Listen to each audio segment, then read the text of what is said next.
Good afternoon, everybody. I just met again with my National Security Council on the campaign to destroy ISIL. I want to thank Secretary Carter and Chairman Dunford, who just returned from meetings with our coalition partners in the Middle East, for hosting us and for their continued leadership of our men and women in uniform. I last updated the American people on our campaign in June, shortly after the horrifying attack in Orlando. In the weeks since, we've continued to be relentless in our fight against ISIL. And on the ground in Syria and Iraq, ISIL continues to lose territory. Tragically, however, we have also seen that ISIL still has the ability to direct and inspire attacks. So we've seen terrible bombings in Iraq and in Jordan, in Lebanon, Saudi Arabia, Yemen, and Afghanistan, attacks on an Istanbul airport, a restaurant in Bangladesh, Bastille Day celebrations in a church in France, and a music festival in Germany. In fact, the decline of ISIL in Syria and Iraq appears to be causing it to shift to tactics that we've seen before, an even greater emphasis on encouraging high-profile terrorist attacks, including in the United States. As always, our military, diplomatic, intelligence, homeland security, and law enforcement professionals are working around the clock with other countries and with communities here at home to share information and prevent such attacks. And over the years, they've prevented many.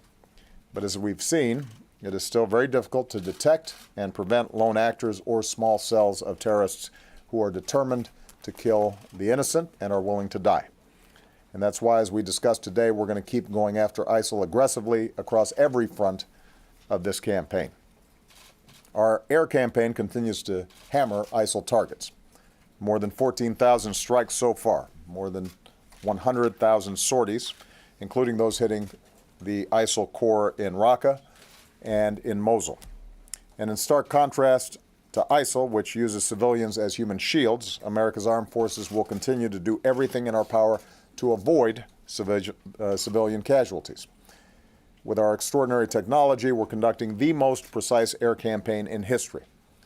After all, it is the innocent civilians of Syria and Iraq who are suffering the most and who need to be saved from ISIL's terror. And so when there are allegations of civilian casualties, we take them very seriously.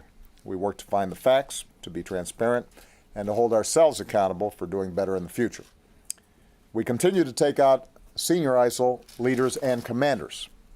This includes ISIL's Deputy Minister of War, Bassem Muhammad al-Bajari, a top commander in Mosul, Hatim Talib al-Hamdani, and in yet another significant loss for ISIL, its Minister of War, Umar al-Shishani. None of ISIL's leaders are safe, and we're going to keep going after them. On the ground in Iraq, local forces keep pushing ISIL back. In a major success, Iraqi forces, with coalition support, finally liberated Fallujah.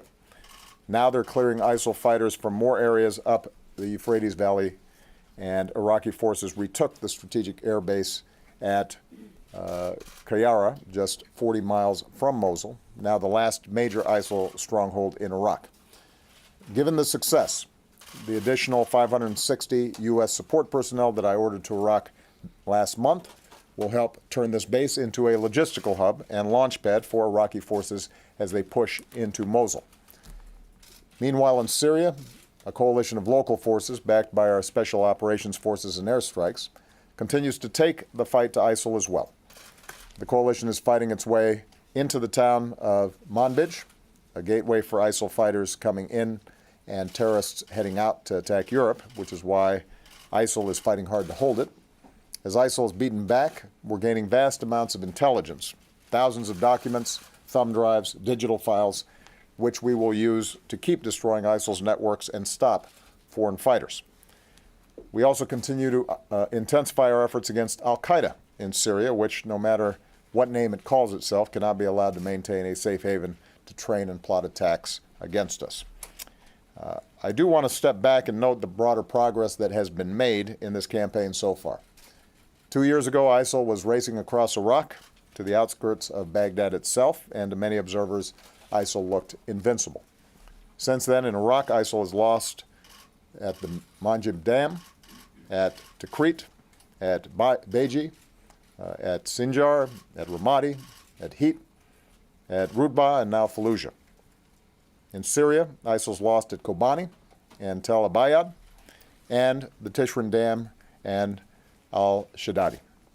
ISIL has lost territory across vast stretches of the border with Turkey and almost all major transit routes into Raqqa.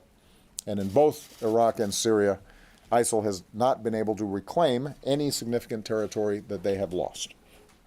So I want to repeat, ISIL has not had a major successful offensive operation in either Syria or Iraq in a full year. Even ISIL's leaders know they're going to keep losing.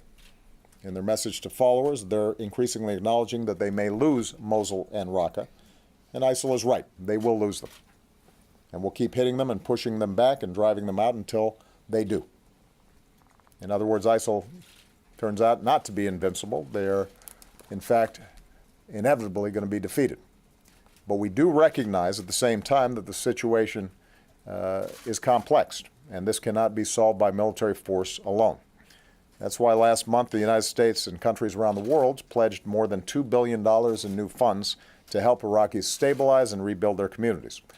It's why we're working with Iraq so that the military campaign to liberate Mosul is matched with humanitarian and political efforts to protect civilians and promote inclusive governance and development. So ISIL cannot return by exploiting divisions or new grievances.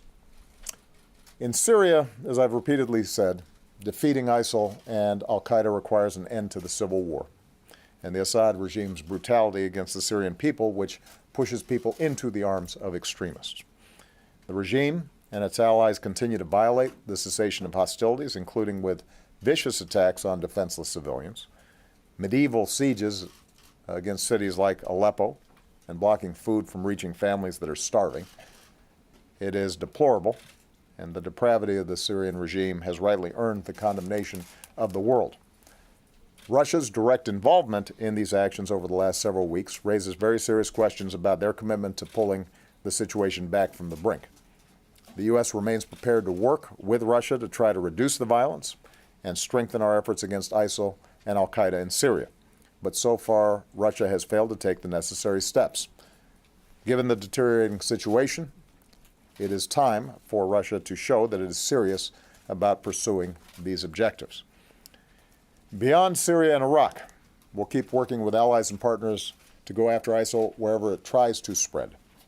At the request of Libya's Government of National Accord, we are conducting strikes in support of government-aligned forces as they fight to retake Sirte from ISIL, and we will continue to support the government's efforts to secure their country. In Afghanistan, one of the reasons that I decided to largely maintain our current force posture was so that we could keep eliminating ISIL's presence there.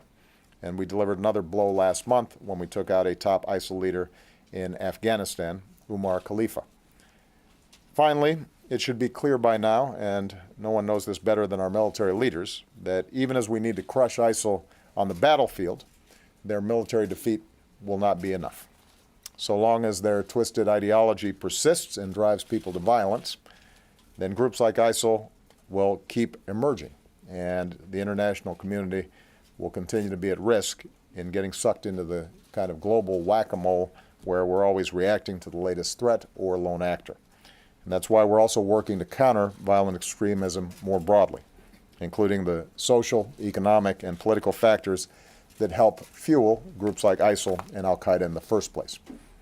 Nothing will do more to discredit ISIL and its phony claims to being a caliphate than when it loses its base in Raqqa and in Mosul. And we're going to keep working with partners, including Muslim countries and communities, especially online, to expose ISIL for what they are: murderers who kill innocent people, including Muslim families and children as they break their Ramadan fast, and who set off bombs in Medina near the Prophet's mosque, one of the holiest sites in Islam. Moreover, we refuse to let terrorists and voices of division undermine the unity and the values of diversity and pluralism that keep our nation strong. One of the reasons that America's armed forces are the best in the world is because we draw on the skills and the talents of all of our citizens, from all backgrounds and faiths, including patriotic Muslim Americans who risk and give their lives for our freedom. And I think the entire world was inspired this past Sunday when Muslims across France joined their Catholic neighbors at Mass and, in a moving display of solidarity, prayed together. The greeting they extended to each other has to be the message we echo in all of our countries and all of our communities. Peace be with you and also with you. Now, before I take some questions, I also want to say a few words on another topic. As our public health experts have been warning for some time, we are now seeing the first locally transmitted cases of the Zika virus by mosquitoes in the continental United States. This was predicted and predictable. So far, we've seen 15 cases in the Miami area. We're taking this extremely seriously. Our CDC experts are on the ground working shoulder to shoulder with Florida health authorities. There's a very aggressive effort underway to control mosquitoes there, and pregnant women have been urged to stay away from the particular neighborhood that we're focused on. We'll keep working as one team, federal, state, and local, to try to slow and limit the spread of the virus. I do want to be very clear, though. Our public health experts do not expect to see the kind of widespread outbreaks of Zika here that we've seen in Brazil or in Puerto Rico. The kind of mosquitoes that are most likely to carry Zika are limited to certain regions of our country.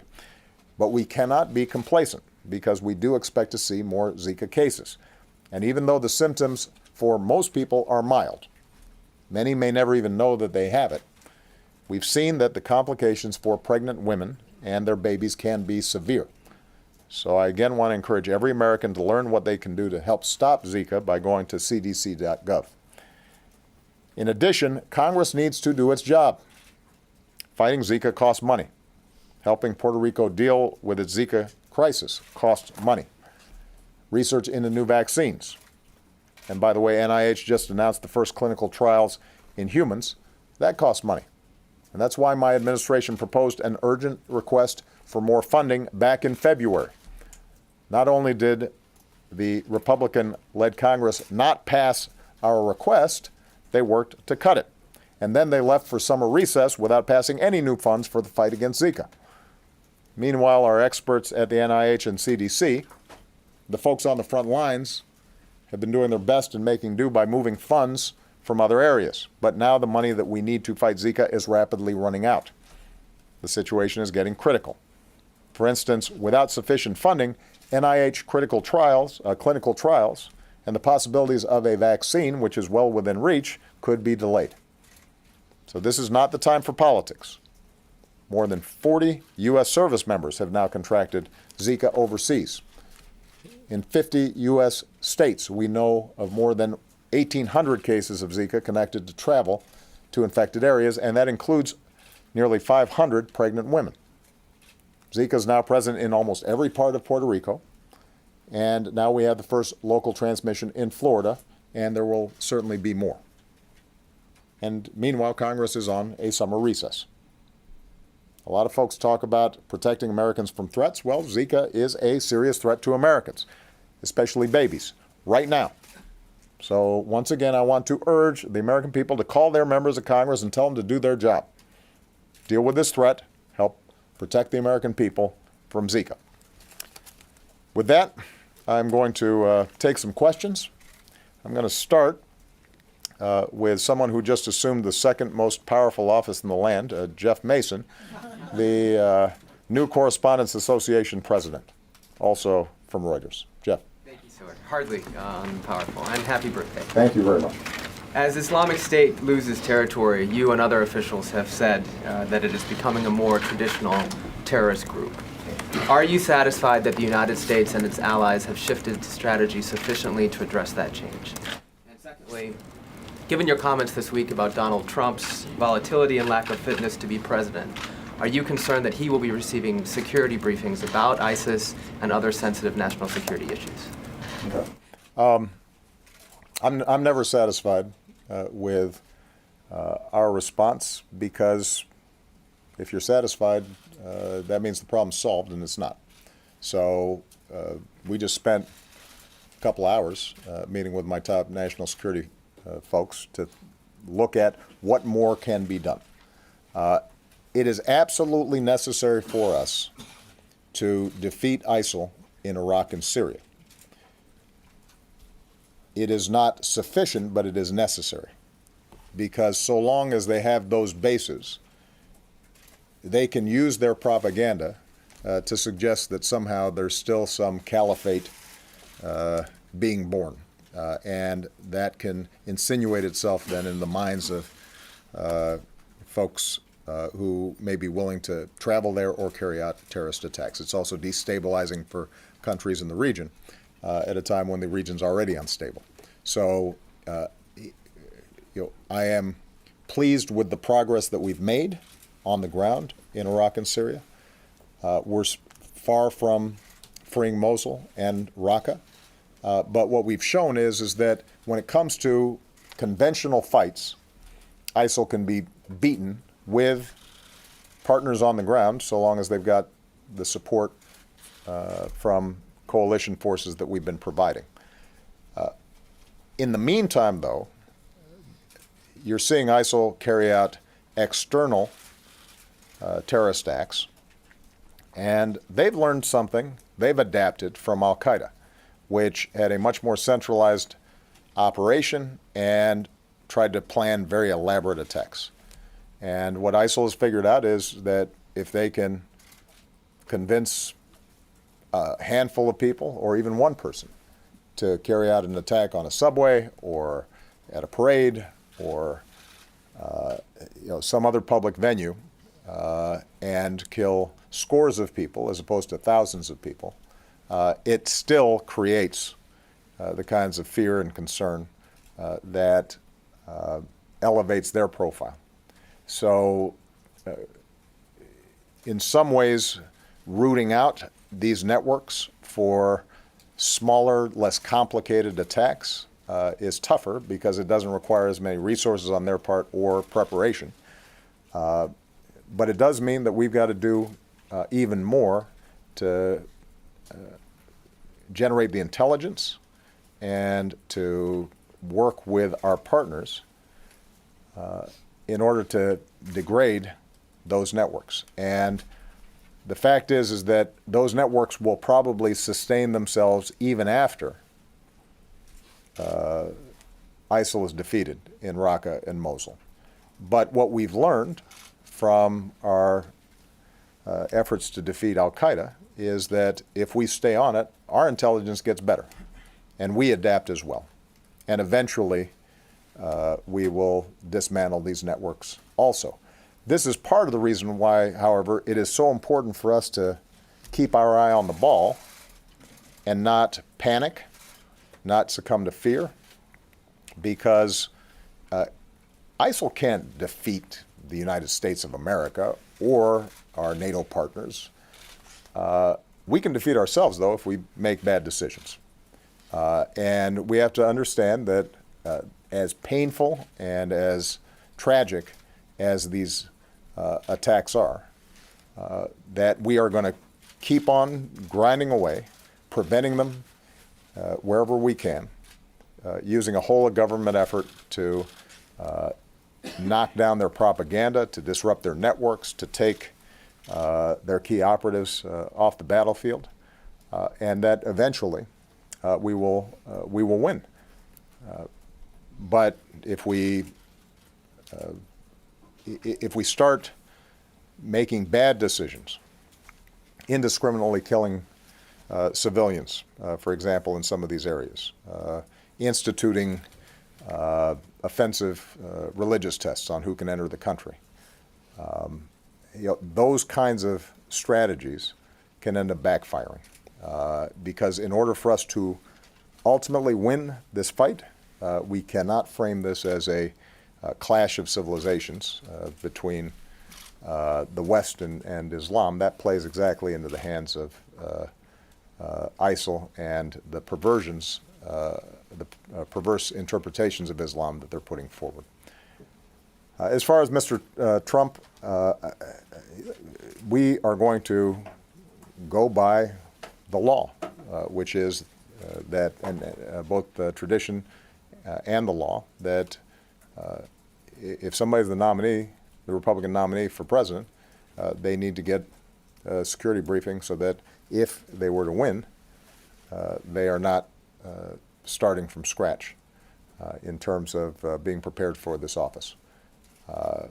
And I'm not going to go into the details of the nature of the security briefings that both candidates receive. What I will say is that they have been told these are classified briefings. And if they want to be president, they got to start acting like president. And that means being able to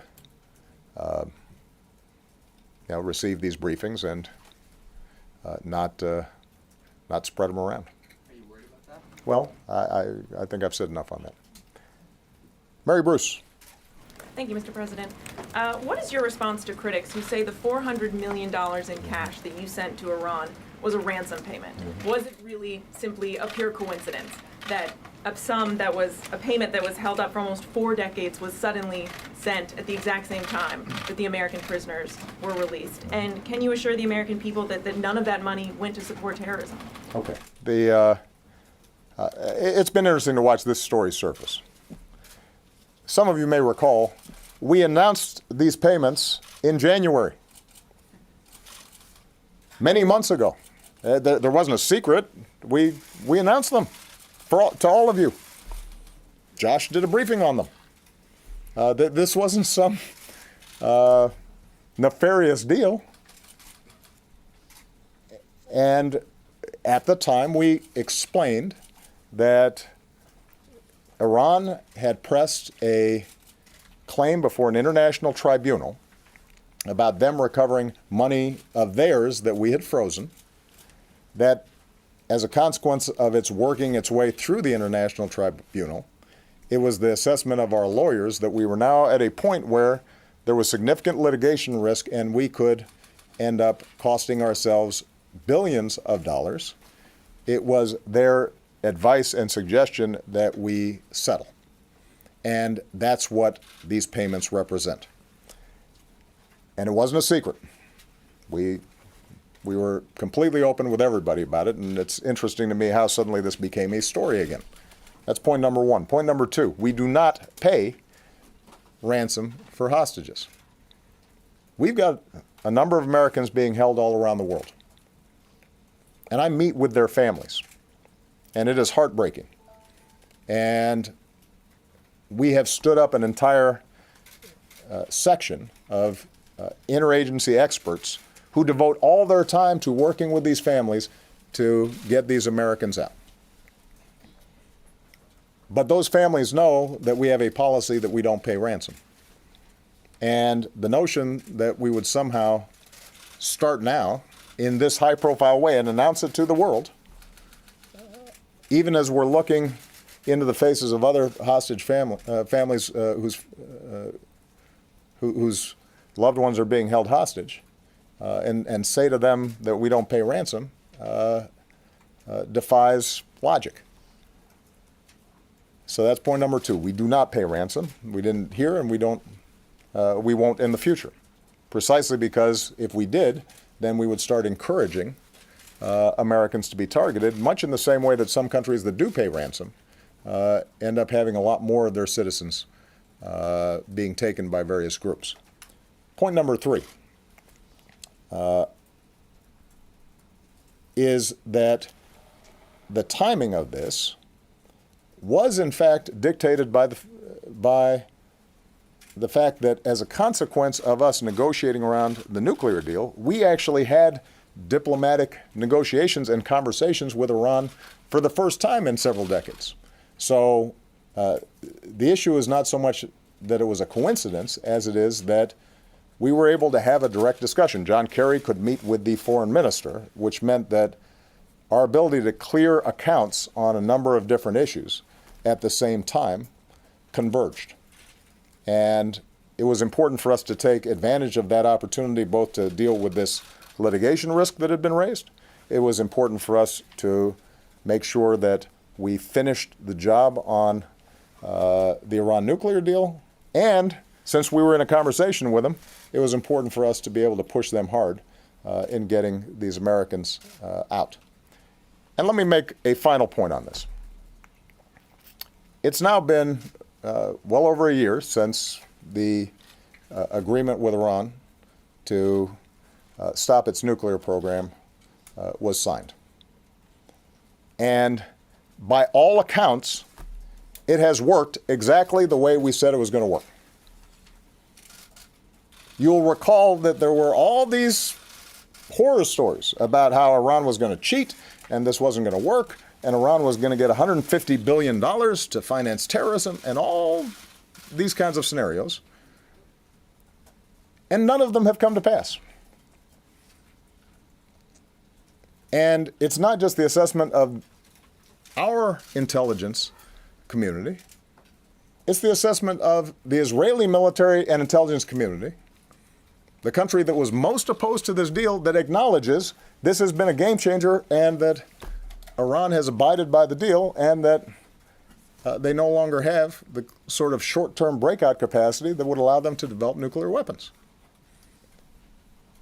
So what I'm interested in is if there's some news to be made, why not have some of these folks who were predicting disaster say, you know what, this thing actually worked? Now that would be a shock. That would be impressive. If some of these folks who had said the sky is falling suddenly said, you know what, we were wrong, and we are glad that Iran no longer has the capacity to break out in short term and develop a nuclear weapon. But of course that wasn't going to happen. Instead, what we have is the manufacturing of outrage in a story that we disclosed in January. And the only bit of news that is relevant on this is the fact that we paid cash, which brings me to my last point. The reason that we had to give them cash is precisely because we are so strict in maintaining sanctions, and we do not have a banking relationship with Iran, that we couldn't send them a check. And we could not wire the money.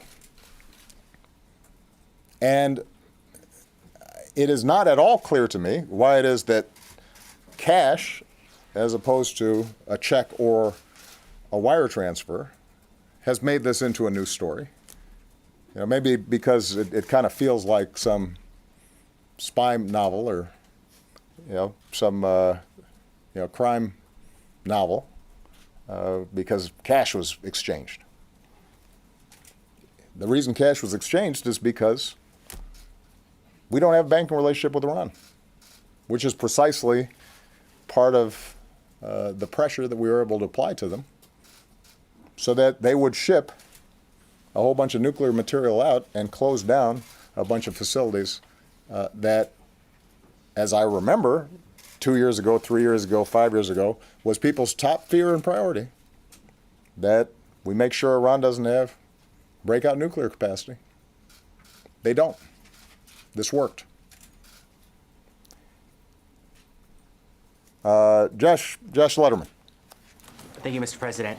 Repeatedly now, Donald Trump has said that this election will be rigged against him, challenging really the core foundation of our democratic system. Can you promise the American people that this election will be conducted in a fair way? And are you worried that comments like his could erode the public's faith in the outcome of the election? And if he does win, given that you've just declared him unfit, what will you say to the American people? Well, at the end of the day, it's the American people's decision. I have one vote. I have the same vote you do. I have the same vote that all the voters who are eligible all across the country have. I've offered my opinion, but ultimately it's the American people's decision to make collectively. And if somebody wins the election and they are president, then my constitutional responsibility is to peacefully transfer power to that individual and do everything I can to help them succeed.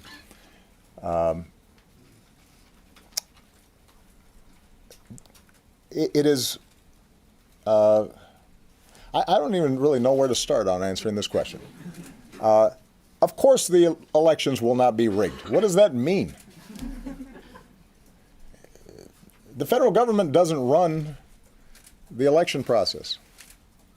States and cities and communities all across the country, they're the ones who set up the voting systems and the voting booths, and if Mr. Trump is suggesting that there is a conspiracy theory that is being propagated across the country, including in places like Texas, where typically it's not Democrats who are in charge of voting booths, that's ridiculous. That doesn't make any sense, and I don't think anybody would take that seriously. Now, we do take seriously, as we always do, our responsibilities to monitor and preserve the integrity of the voting process.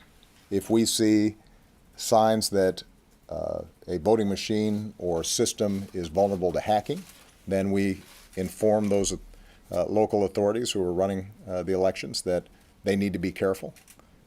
If we see jurisdictions that are violating federal laws in terms of equal access and aren't providing ramps for disabled voters or are discriminating in some fashion or are otherwise violating civil rights laws, then the Justice Department will come in and take care of that. But this will be an election like every other election. And, you know, I think all of us at some points in our lives have played sports or maybe just played in a schoolyard or a sandbox, and sometimes folks, if they lose, they start complaining that they got cheated. But I've never heard of somebody complaining about being cheated before the game was over or before the scores even tallied. So my suggestion would be, you know, go out there and try to win the election. If Mr. Trump is up 10 or 15 points on election day and ends up losing, then, you know, maybe he can raise some questions. That doesn't seem to be the case at the moment. Barbara Starr. Thank you, Mr. There you go. President.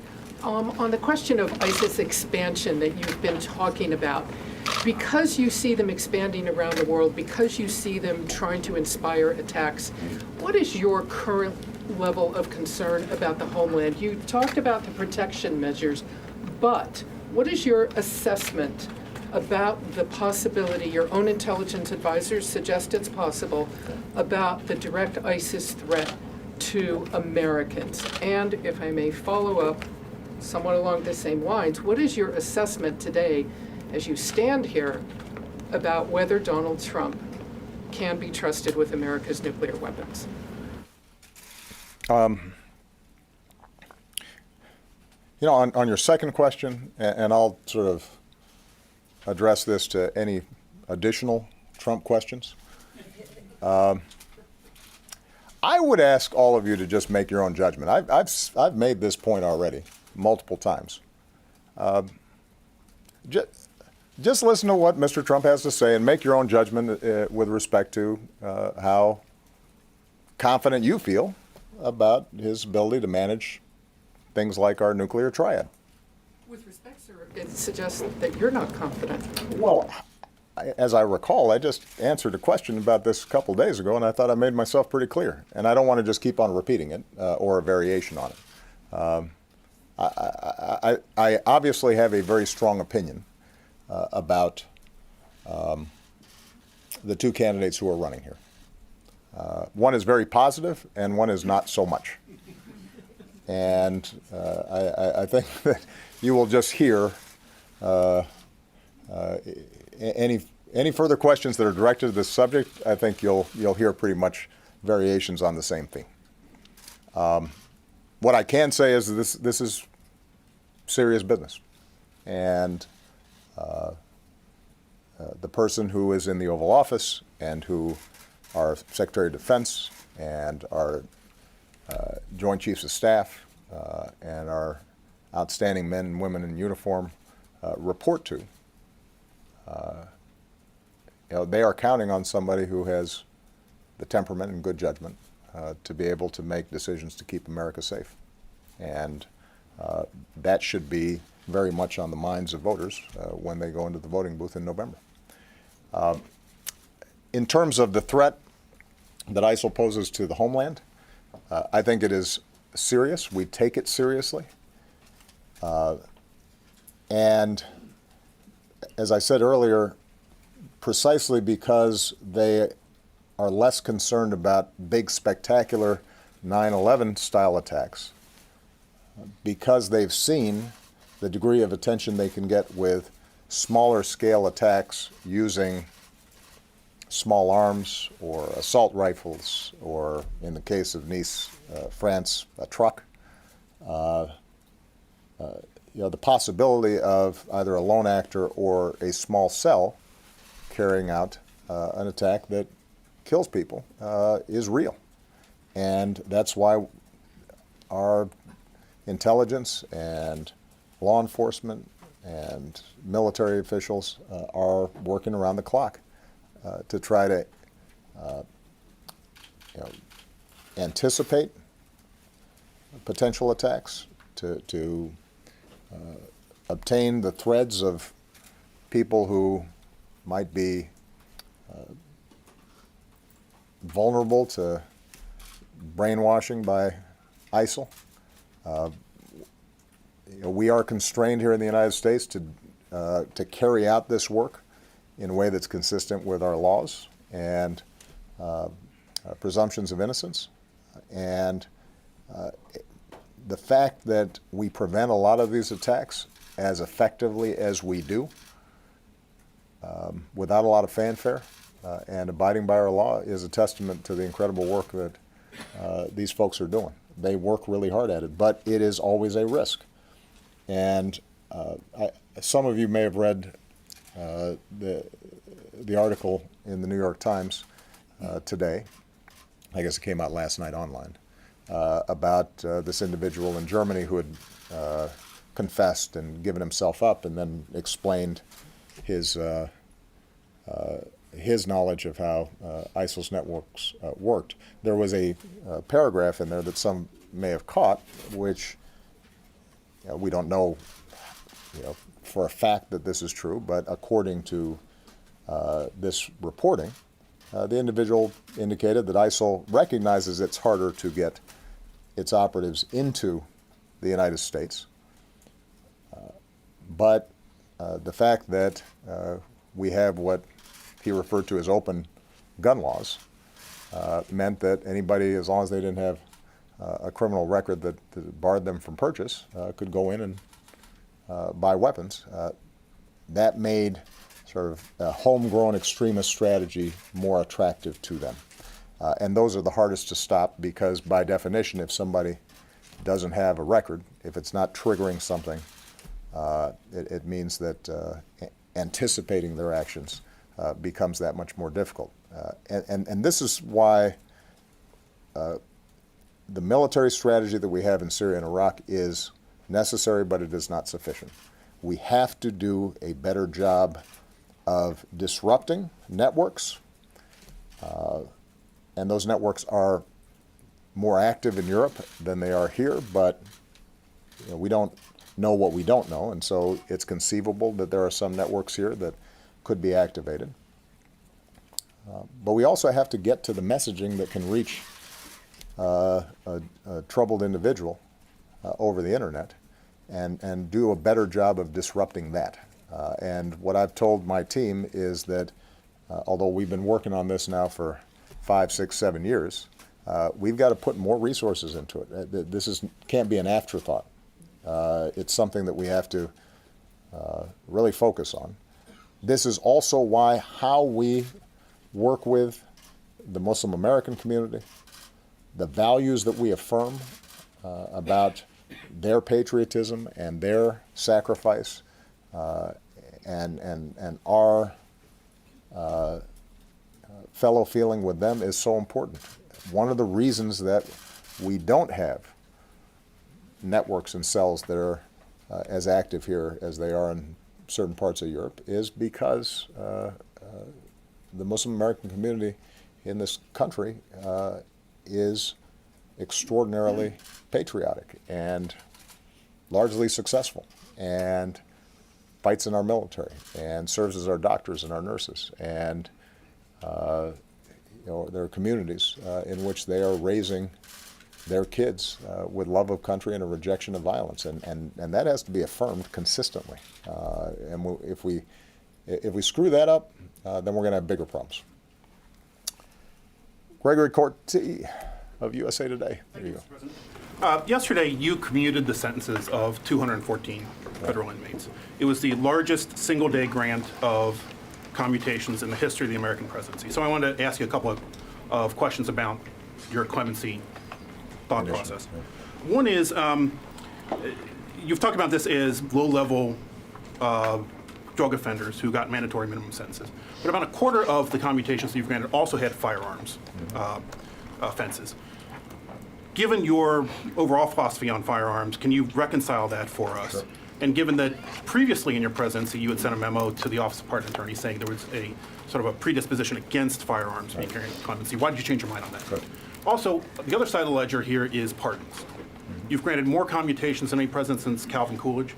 You've granted fewer pardons than any two-term president since John Adams. Right. Why is that? Is the focus on commutations taking energy away from pardons? Especially since these are, you've talked about second chances. A full pardon would give people a better chance at those second chances. Right. And then finally, just one other thing on pardons. Many of your predecessors in the final days of their presidency have reserved that for their more politically sensitive pardons. Right. Should we expect you to do that, or would you roll that out? Okay. I appreciate the question, Gregory, because I haven't had a chance to talk about this much, and this is an effort that I'm really proud of. It is my view, shared by Democrats and Republicans alike in many quarters, that as successful as we've been in reducing crime in this country, the extraordinary rate of incarceration of nonviolent offenders has created its own set of problems that are devastating. Entire communities have been ravaged, where largely men, but some women, are taken out of those communities. Kids are now growing up without parents. It perpetuates a cycle of poverty and disorder in their lives. It is disproportionately young men of color that are being arrested at higher rates, charged and convicted at higher rates, and imprisoned for longer sentences. And so ultimately, the fix on this is criminal justice reform, and I still hold out hope that the bipartisan effort that's taken place in Congress can finish the job, and we can have a criminal justice system, at least at the federal level, that is both smart on crime, effective on crime, but recognizes the need for proportionality in sentencing and the need to rehabilitate those who commit crimes.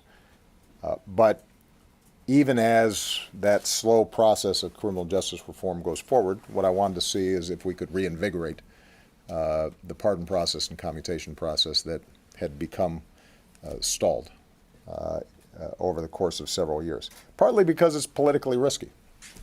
You commute somebody and they commit a crime, and the politics of it are tough, and everybody remembers the Willie Horton ad. And so the bias, I think, of my predecessors and, frankly, a number of my advisors early in my presidency is be careful about that. But I thought it was very important for us to send a clear message that we believe in the principles behind criminal justice reform, even if ultimately we need legislation. So we have focused more on commutations than we have on pardons.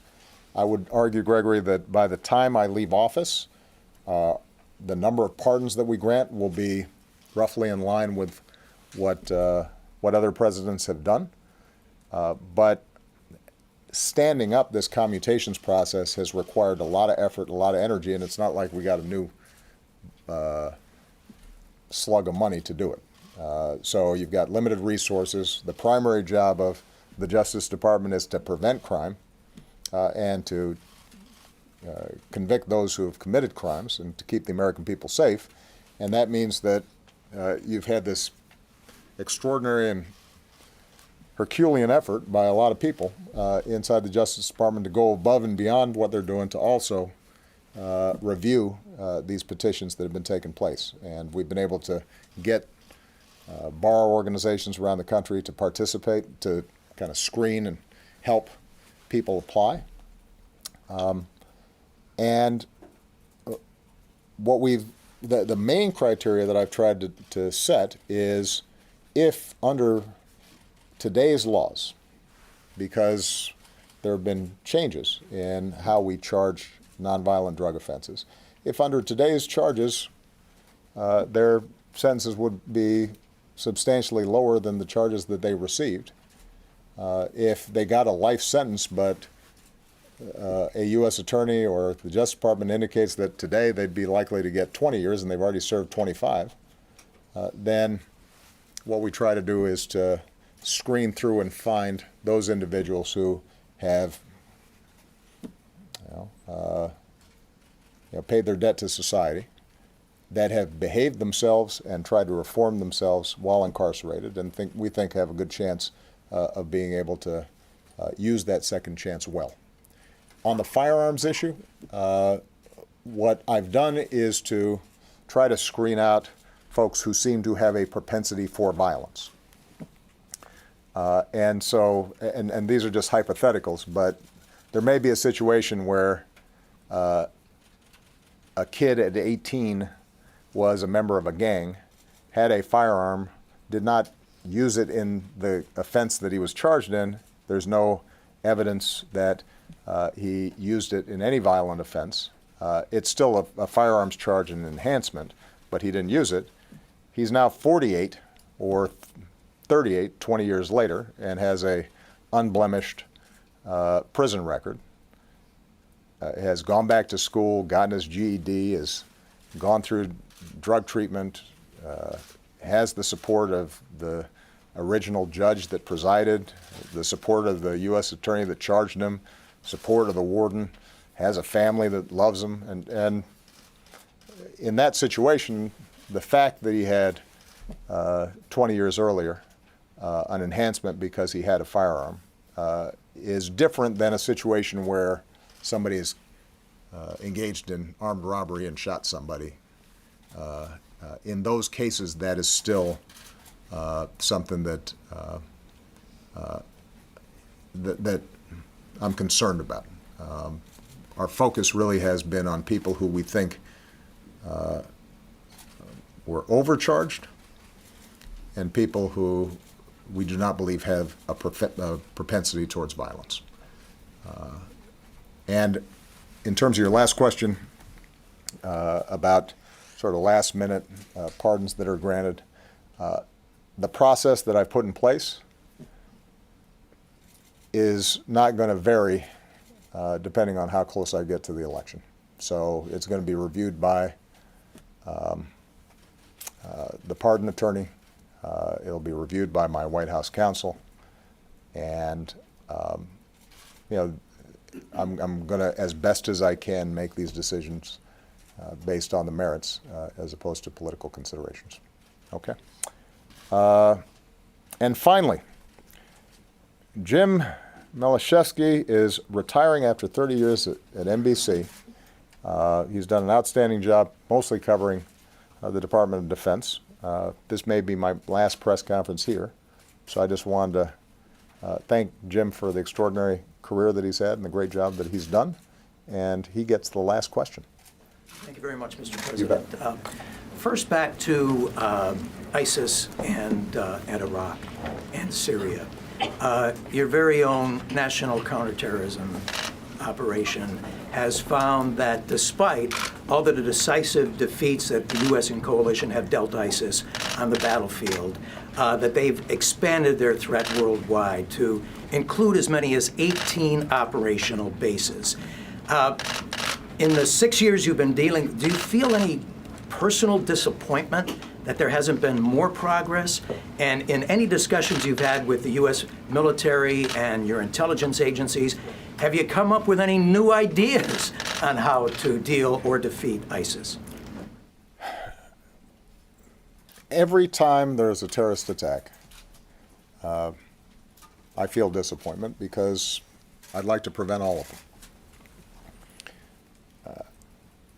And that's true not just when the attacks are in Europe or in the United States. When you read stories about attacks in Lebanon or Iraq or Afghanistan or distant parts of the world that don't get as much attention, they get my attention because that's somebody's kid and that's somebody's mom and that's somebody who was just going about his business. And mindlessly, senselessly, this person was murdered. So I haven't gotten numb to it. It bugs me whenever it happens and wherever it happens. And we are constantly pushing ourselves to see, are there additional ideas that we can deploy to defeat this threat? Now, it is important that we recognize terrorism as a tactic has been around for a long time.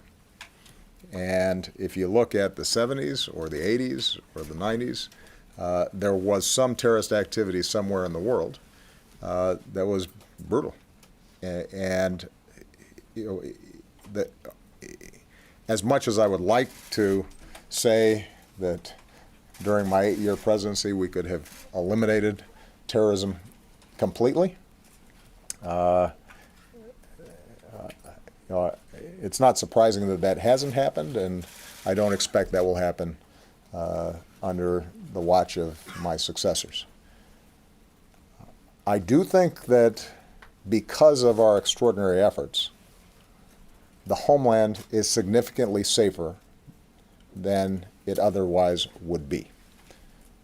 In some ways this is arguing the counterfactuals, but the attacks we prevent, I take great satisfaction in, and I am grateful for the extraordinary work that our teams do.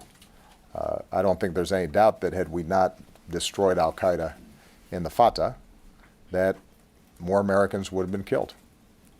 And we might have seen more attacks like we saw on 9/11. And we have maintained vigilance, recognizing that those threats still remain, those aspirations in the minds of these folks still remain. But it is much harder for them to carry out large-scale attacks like that than it used to be. What we have seen is that these lower-level attacks carried out by fewer operatives or an individual with less sophisticated and less expensive weapons can do real damage. And that, I think, points to the need for us to not just have a military strategy, not just have a traditional counterterrorism strategy that's designed to bust up networks and catch folks before they carry out their attacks, although those still are necessary, and we have to be more and more sophisticated about how we carry those out. It still requires us to have much greater cooperation with our partners around the world. But it points to the fact that we're going to have to do a better job in draining the ideology that is behind these attacks, that right now is emanating largely out of the Middle East and a very small fraction of the Muslim world, a perversion of Islam that has taken root and has been turbocharged over the internet, and that is appealing to even folks who don't necessarily know anything about Islam and aren't even practicing Islam in any serious way, but have all kinds of psychosis and latch onto this as some way of being important. and magnifying themselves. And that's tougher because that involves both changes in geopolitics in places like Syria. It requires cultural changes in regions like the Middle East and North Africa that are going through generational changes and shifts as the old order collapses. It requires psychology and thinking about how do these messages of hate reach individuals, and are there ways in which we can intervene ahead of time? All that work is being done, and we've got the very best people at it, and each day they're making a difference in saving lives, not just here, but around the world. But it's a challenge precisely because if you're successful 99% of the time, that 1% can still mean heartbreak for families. And it's difficult because in a country, let's say, of 300 million people here in the United States, if 99.9% of people are immune from this hateful ideology, but 1/10 of 1% are susceptible to it, that's a lot of dangerous people running around. And we can't always anticipate them ahead of time because they may not have criminal records. So this is going to be a challenge. I just want to end on the point that I made earlier. How we react to this is as important as the efforts we take to destroy ISIL, prevent these networks from penetrating. You can't separate those two things out. The reason it's called terrorism, as opposed to just a standard war, is that these are weak enemies that can't match us in conventional power. But what they can do is make us scared. And when societies get scared, they can react in ways that undermine the fabric of our society. It makes us weaker and makes us more vulnerable and creates politics that divide us in ways that hurt us over the long term. And so if we remain steady and steadfast and vigilant, but also take the long view and maintain perspective and remind ourselves of who we are and what we care about most deeply and what we cherish and what's good about this country and what's good about the international order and civilization that was built in part because of the sacrifices of our men and women after a 20th century full of world war. If we remember that, then we're going to be okay. But we're still going to see episodically these kinds of tragedies, and we're going to have to keep working on it until we make things better. All right? Mr. President. You may only because this is your I retirement. was hoping you'd. Yeah, but I hope it's not too long because No, it's. I'm going to be late for my birthday dinner.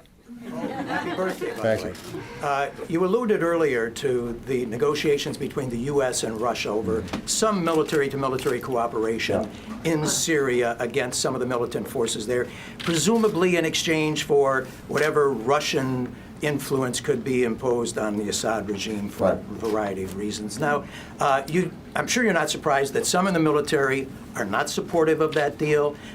Some European allies think it would be a deal with the devil.